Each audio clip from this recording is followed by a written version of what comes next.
Turning now to developing news, there's some relief for people on their electricity bills. It's been a big controversial issue. State regulators have now ordered Eversource to suspend a rate increase. This while those regulators continue to review the hike. For more, we go to Channel 3 Eyewitness News reporter Mike Savino, who's live at Eversource headquarters in Berlin, where there was a protest earlier, right, Mike? Yes, there was a protest here. They were out here for a little while before going down to the Berlin Turnpike. And of course, that news from Pura, well, they were certainly excited about it and hope that Pura will put that into place going forward. And they were joined by Senator Richard Blumenthal, who says that Eversource doesn't need this rate increase. This company is rolling in money. U.S. Senator Richard Blumenthal making the case for regulators to block a rate increase by Eversource. The Public Utilities Regulatory Authority is reviewing the company's July hike. Today, Pura told Eversource to suspend the increase during the review. Eversource is defending the rates, saying the company has to consider a lot of factors.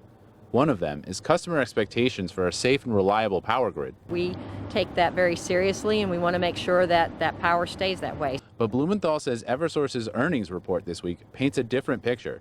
The company told investors it earned $252 million this past quarter, up 7 times from the same period last year. Blumenthal says the company is just making excuses for the rate increase. I've seen a lot of rate increases, and every time the company says quality, safety, cost increases. Eversource says its earnings are driven by distribution rate increases and growth in its transmission rate base and distribution capital tracking programs. Meanwhile, depreciation in property taxes, higher interest rates, and increased count shares held earnings back. Blumenthal made his comments at a protest outside Eversource's Berlin office. It was just an outcry from the public, basically, and myself. I mean, I looked at my bill and I almost had a heart attack. Protesters were happy with the rate suspension, which temporarily forces Eversource to use its June rates. The decision is not retroactive. Protesters say they want Pura to reject the rate hike and force Eversource to keep its costs down. I personally don't want to be paying this much money for Eversource for the next 12 years. Now, one thing Blumenthal says he's going to do to try to help the situation is he's going to urge federal regulators to reduce some of the transmission costs under their control.